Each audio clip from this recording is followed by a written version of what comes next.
गर्मियों की दोपहर में अगर कीमा प्याज तंदूर की रोटी और साथ में लस्सी मिल जाए ना तो मज़ा ही आ जाए।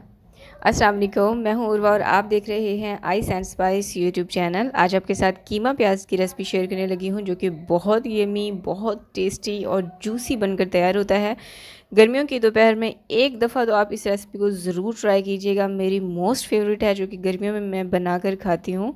आपको भी बेहद पसंद आएगी और जिसे भी बनाकर खिलाएंगे ना उन सब को भी बेहद ये रेसिपी पसंद आने वाली है। तो रेसिपी को आखिर तक देखिएगा, इंशाल्लाह आपको पसंद तो ज़रूर आने वाली है। इसे लाइक भी ज़रूर कीजिएगा और इसे अपने फ्रेंड्स और फैमिली के साथ भी लाजमी शेयर कीजिएगा। तो चलिए टाइम वेस्ट किए बिना रेसिपी को स्टार्ट करते हैं। सब्सक्राइब करें ice and spice YouTube channel को, साथ में घंटी का बटन प्रेस करके ऑल पे क्लिक करें और पाएं डेली अपडेट। तो जी बिस्मिल्लाह करके रेसिपी स्टार्ट करते हैं। यहाँ पर एक वॉक लेंगे, इसमें डालेंगे कुकिंग ऑयल, हाफ कप मैंने लिया है कुकिंग ऑयल। इसमें डालेंगे प्याज, 2 मीडियम साइज़ के प्याज लिए, उसको स्लाइस में कट कर लिया और आधे अब यहाँ पर इस्तेमाल करेंगे, आधे मैं आगे चलकर इस्तेमाल करूँगी। अब इन प्याज को आपने इतना फ्राई करना है, इतना भूनना है कि ये लाइट गोल्डन हो जाए, लेकिन कलर डार्क नहीं होना चाहिए। प्याज हमारे गोल्डन फ्राई हो चुके हैं। अब इसमें डालेंगे लहसुन और अदरक का पेस्ट 2 खाने के चम्मच, और ये मेरा फ्रेश पेस्ट बना हुआ है जो मैंने इस्तेमाल किया है। इसको भी 30 सेकंड के लिए भून लीजिए ताकि लहसुन अदरक का पेस्ट जो है इसका भी कच्चापन ख़त्म हो जाए।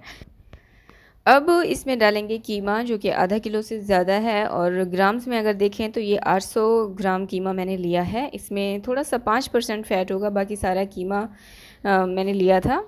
अब इस कीमे को 1 से 2 मिनट तक के लिए अच्छे से भून लेंगे। और जितने भी मसाले अब हम यहाँ पर इस्तेमाल करने वाले हैं सारे बहुत ही बेसिक से मसाले हैं, हर किचन में अवेलेबल होते हैं। नमक मैंने इसमें डाला है आधा खाने का चम्मच, लेकिन आप अपने जायके के मुताबिक भी डाल सकते हैं। लाल मिर्चों का पाउडर 1 चाय का चम्मच, हल्दी पाउडर आधा चाय का चम्मच, कुटा हुआ अच्छे से कुटा हुआ धनिया पाउडर इसमें डाला है 1 खाने का चम्मच, भुना कुटा ज़ीरा 1 चाय का चम्मच, टमाटर 2 मीडियम साइज़ के मैंने टमाटर लिए और उनको भी बारीक बारीक स्लाइस में कट कर लिया। अच्छा, ये भी आधे से ज़्यादा मैं यहाँ पर इस्तेमाल कर रही हूँ और बाकी हम आगे चलकर इस्तेमाल करेंगे। अब इन मसालों को, टमाटर को और कीमे को इतना अच्छे से आपने 5 से 6 मिनट लगा के भूनना है कि जो कीमा है इसका कच्चापन ख़त्म हो जाए और मसालों का भी कच्चापन ख़त्म हो जाए। चूल्हे की आंच आपने मीडियम हाई कर देनी है। मीडियम हाई आंच पे आपने इसको अच्छे से भूनना है। भूनने से ये होता है कि कीमे का जितना भी कच्चापन और जो भी स्मेल होती है ना वो ख़त्म हो जाती है और मसाले भी अच्छे से भून चुके हैं।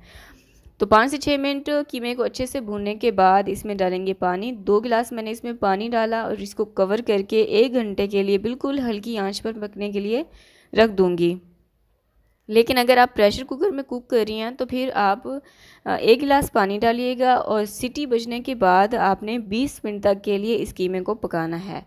यहाँ पर 1 घंटा गुजर चुका था। 1 घंटे के बाद अभी आप देख सकते हैं इसमें अभी थोड़ा सा पानी मौजूद है। तो इस पानी को मैं खुश कर लूँगी, लेकिन बिल्कुल ड्राई नहीं करना है।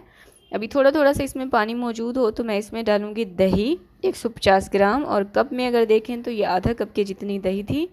और इसी के साथ अब मैं इसमें डालूँगी जो प्याज हमने स्टार्ट में बचा लिए थे ना, वो प्याज इसमें डाल देंगे, और जो टमाटर हमने बचाए थे वो भी इसमें डाल देंगे। अच्छे से मिक्स करेंगे।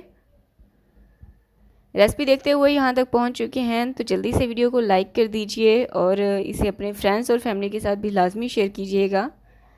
अब इसको अच्छे से मिक्स करने के बाद ना स्टीम कुक करेंगे 10 मिनट तक के लिए, ताकि टमाटर अच्छे से सॉफ्ट हो जाएं और जो प्याज हमने इसमें डाले हैं वो भी ट्रांसलूसेंट हो जाएं। 10 मिनट के बाद आप देख सकते हैं प्याज अच्छे से घुल चुके हैं इसमें, और जो प्याज हमने इसमें डाले हैं वो भी बिल्कुल सॉफ्ट हो चुके हैं। अब यहाँ पर थोड़ा बहुत पानी आपने ड्राई कर लेना है, बाकी आपने इस कीमे को बिल्कुल ड्राई बिल्कुल भी नहीं करना, इसको जूसी आपने रहने देना है। अब लास्ट में मैं इसमें डालूंगी हरा धनिया, फ्रेश हरा धनिया मैंने इसमें डाला है, और थोड़ी सी हरी मिर्ची डालेंगे और इसको ढककर रख दीजिए। जब देखें आपकी रोटी तैयार हो चुकी है तो गर्मा गर्म आप इसे सर्व कीजिएगा तंदूर की रोटी के साथ, या फिर तवे की भी रोटी हो तो गर्मा गर्म रोटी के साथ आप इसे सर्व कीजिएगा। आई होप कि आपने वीडियो को लाइक कर दिया होगा, चैनल को सब्सक्राइब कर दिया होगा। अल्लाह हाफिज़।